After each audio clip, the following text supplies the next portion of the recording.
We took a cruise that stopped in 7 different ports in Norway. In this video, we'll show you the best sights to see and options at each port that you can explore on your own.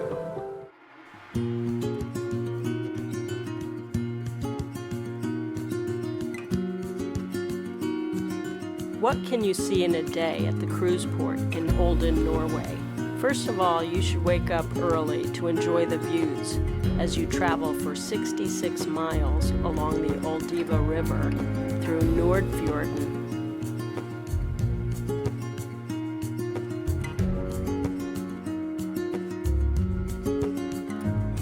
Olden has room for 1 cruise ship to dock, and the Queen Mary 2 was already there.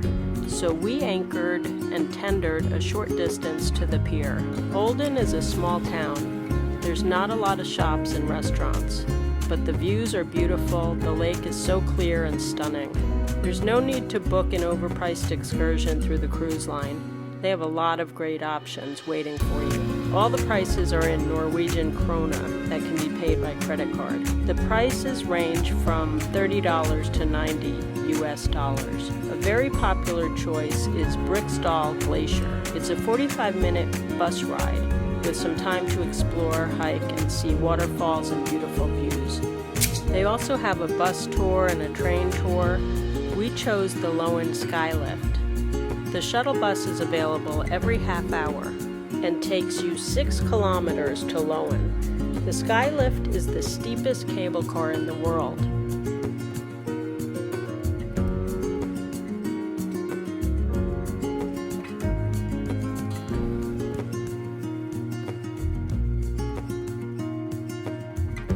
The views from the top are amazing. When we first arrived, it was a little foggy, but it cleared up towards the end of our visit.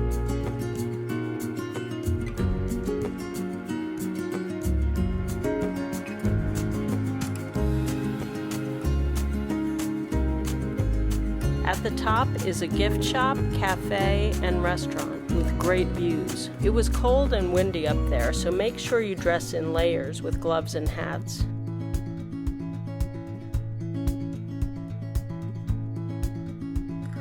We saw paragliders run off the cliff and sail down the mountainside.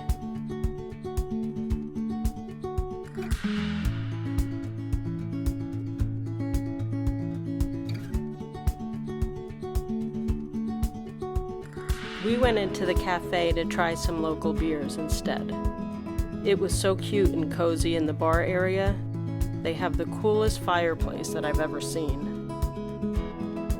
They have seating outside, but it seems a little too cold to sit out there. The restaurant is pretty large and has a clever stacked seating arrangement, so everyone can enjoy the view. You can stay as long as you'd like, but of course you need to make sure you're back to the ship on time.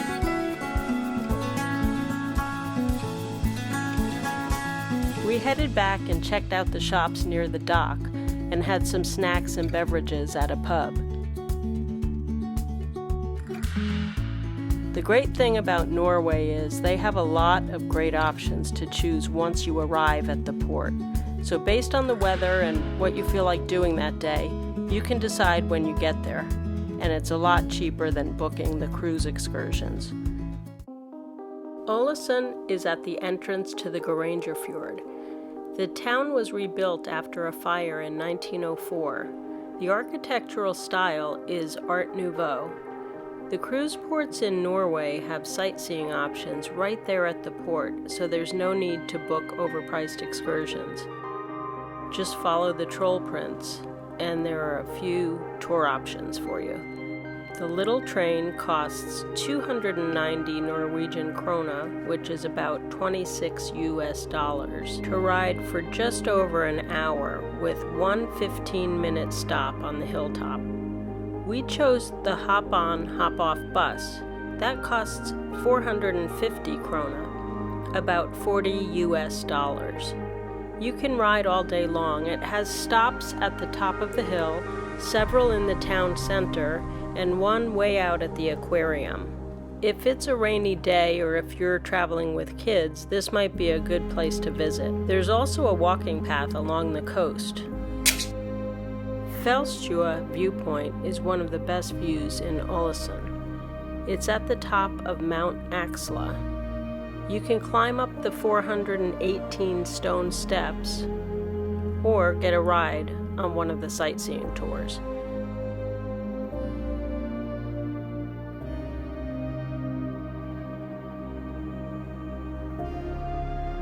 There's a cafe and viewing area at the top. You can also hike around the pathway and breathe in the fresh air, enjoy the beautiful trees, and you can even picnic along the way. Norway is committed to clean energy and in the future will not allow gas vessels like cruise ships. In 2026, only clean energy ships like their Hurtigruten zero emissions electric ship will be allowed.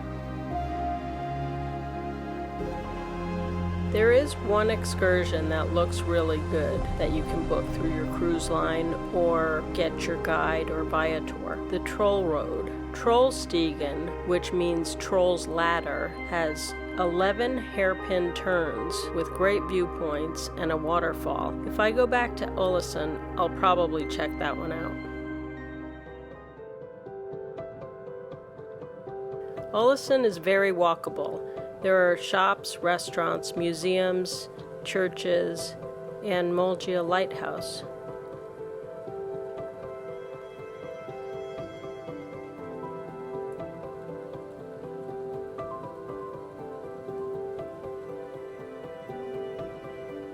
We stopped for local beers at Dirty Nelly's, a fun Irish pub with a lot of beers to choose from.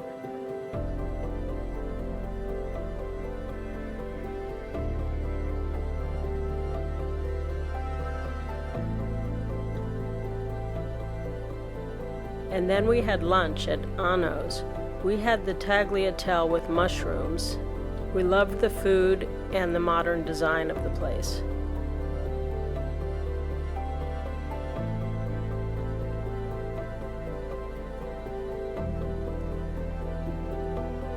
Then it was time to get back to the ship, where we saw more beautiful views of the town and fjords.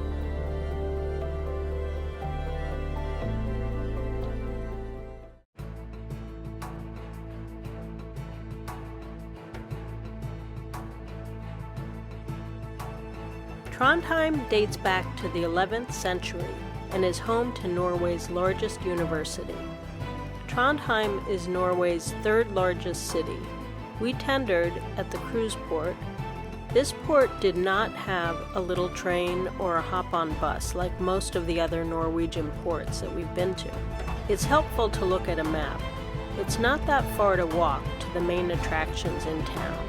It's about 1.7 kilometers, or 1 mile. It takes about 20 minutes to get to the town center, or you can just take a taxi. There are lots of shops, bars, restaurants, and museums. One of the best and most scenic places to see is the Old Town Bridge and the colorful wharf buildings along the riverfront.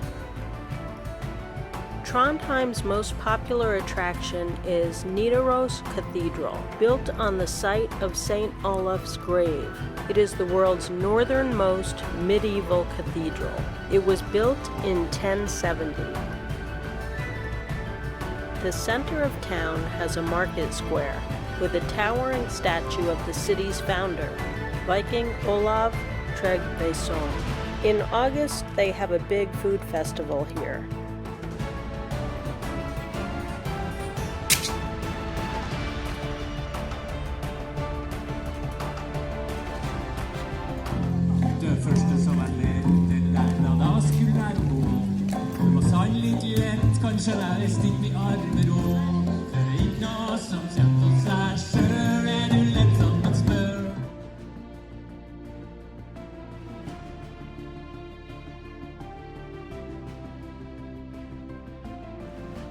You can try some of Norway's traditional food dishes.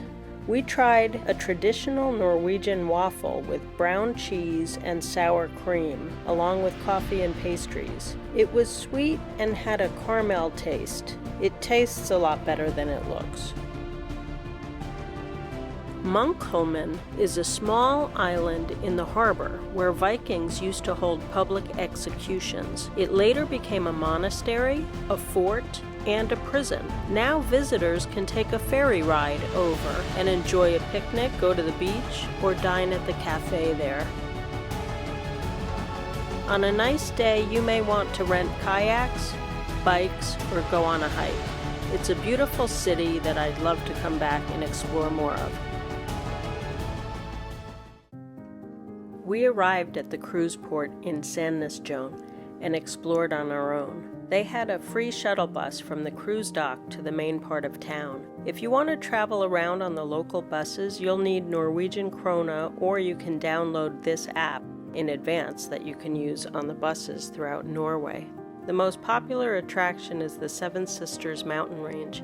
You can hike through them or just get a view of it from the hilltop. This office building symbolizes the Norwegian legend about the Seven Sisters. There were 7 beautiful troll sisters who were being chased by an admiring male troll from across the bay. And as folklore warns, if trolls stay out all night and see the daylight, they'll turn to stone. So these 7 sisters met their fate when the sun rose. They turned to stone and formed the Seven Sisters mountain range. You can get a view of the Seven Sisters if you head up to the hilltop where the TV tower is. There's a pathway, and you'll also discover a fort and turret with small tunnels that you can explore. In town, there are museums, shops, restaurants, and statues of some of the famous historic Vikings, as this town was the most powerful chiefdom in northern Norway. A street was named after Torolv Kveldolfsson, a famous Viking who lived here and was the first exporter of stockfish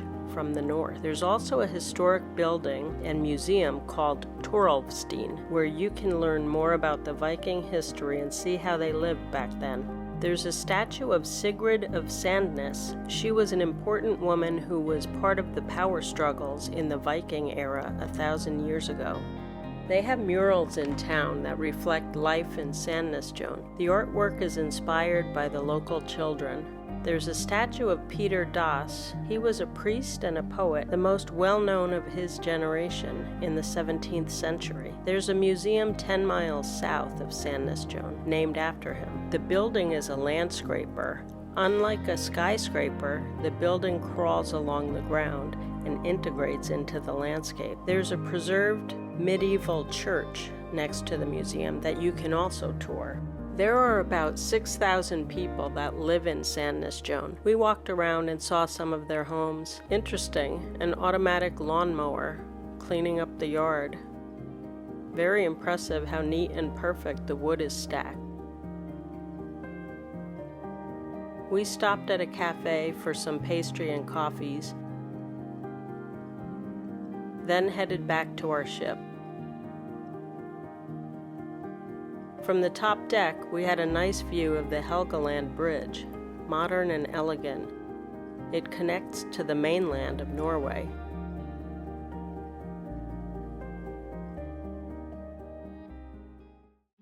In northern Norway, Narvik is 137 miles inside the Arctic Circle. Thanks to the Gulf Stream and surrounding mountains, the temperatures stay relatively mild. We cruised into the port in Narvik, which is a short walking distance into town. The harbor doesn't freeze, so Narvik is an ideal shipping port. During World War II, Swedish iron ore was shipped by train and out of the port in Narvik. The Germans wanted that iron ore and attacked and occupied the town of Narvik. The French, English, and Polish armies helped to give Hitler his first defeat. Several weeks later, the German army attacked Narvik again, destroying most of the town. There's a recent Netflix movie called Narvik about those battles. They've rebuilt, and now there's a population of 21,000 people. There are several war museums that feature historic remnants and details about the war. In summer months, you experience the midnight sun. It never gets completely dark. We went on a popular excursion, the Arctic Train. It rides through the scenic wilderness across Norway and close to the border of Sweden, and back, with short stops along the way. The ride takes about 90 minutes and costs about $60 US. if you purchase tickets through Get Your Guide online. The cruise line charges about 4 times that price. The best views are on the opposite side of the doorway that you enter the train, so get there early to get a good seat. You may also want to switch sides with the opposite seats so that everybody gets a chance to see a good view. They sell snacks and drinks at the station and on board. We tried Norway's version of a Kit Kat. It tasted the same as the US version.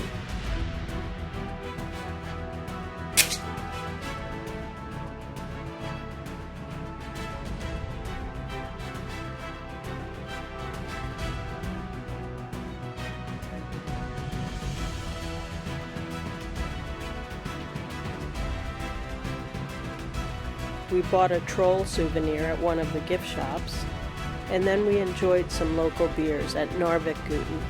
The beers were very good, the bartenders were friendly, and they gave us cute souvenir train pins. Then it was time to get back to our ship. The views sailing out of the fjords was amazing. Svolvær is the main community in the Lofoten Islands. In northern Norway, the Lofoten Islands are an archipelago chain of islands in the Arctic Circle. We tendered in the colorful harbor in Svolvær. There are markets, shops, and restaurants. In the center square, they offer many options to tour by boat into Trollfjord. There's a rib boat that goes fast and didn't look like the best way to enjoy the scenery. There's a popular mountain peak called Svolværgita, or just Gita, which means the goat, because the peak looks like a goat with horns. You can see some adventurous hikers do some crazy tricks up there on Instagram. We took the 3.5-hour Silent Trollfjord cruise. You can book it on the day or buy tickets in advance online. We bought ours through Get Your Guide.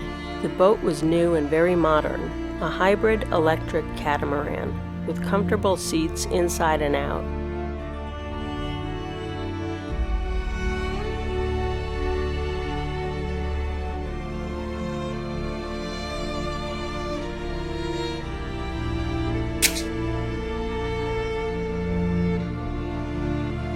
And they have food and drinks available for purchase.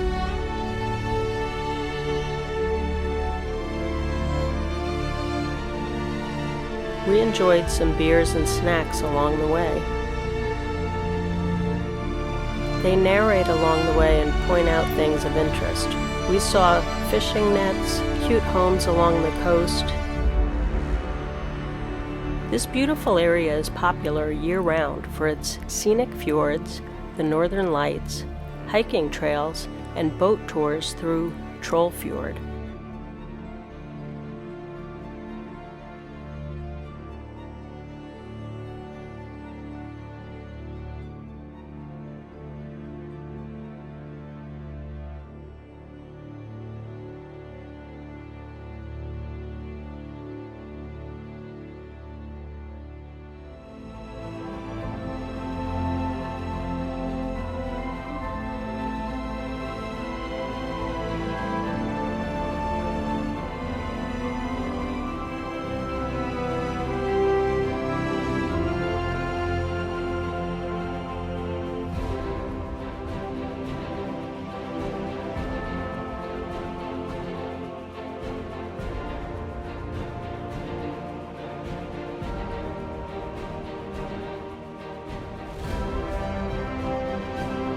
They dropped a drone into the water and talked about some of the threats to their oceans with an infestation of sea urchins. The sea urchins consume seaweed and kelp that the marine life need in order to thrive.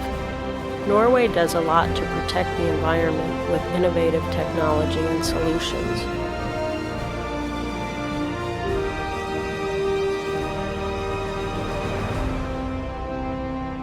We stopped for drinks at Bakkalo.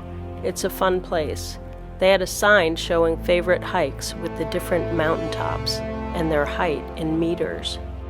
We were lucky to have a beautiful sunny day. It was very relaxing, and I definitely recommend taking this silent Trollfjord cruise. We ended our Norwegian cruise with an overnight docking in Tromsø. We went out to explore the town at around 9 p.m. Tromsø is the largest city above the Arctic Circle in Norway and has a population of 78,000. There are lots of shops, restaurants, hotels, and attractions. There's a small aquarium and a public library. We visited a fun little bar and tried some local beers. They were tasty and the staff and locals were very friendly. In the Arctic, you see the extremes of sunlight. We visited in June during the midnight sun. At this time, the sun never sets, so it's always daylight. This lasts from late May until late July, and in winter they experience polar night, which is total darkness. The sun doesn't rise this far north. It lasts for about 6 weeks in Tromsø. With the extra daylight, you can explore more of the town, but you won't get to see the northern lights at this time of year. The shops and attractions don't stay open late.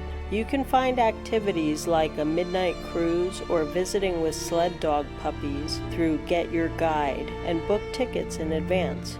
We took a cab across the bridge to see the Arctic Cathedral and to visit Fjellheisen to see the view. Fjellheisen cable car takes you up 1,200 feet to the hilltop with amazing views of the city. There's a cafe on top that serves food and drinks. It's a great spot to see the northern lights, September through early April. We didn't get to go up because they closed due to high winds, so we'll have to come back to see the northern lights up there. If you go in winter, they have a spectacular ice hotel called Ice Domes. It looks like a crazy, cold winter wonderland. Thanks for watching, and please subscribe to see all our latest travel tours, tips, and reviews. Cheers!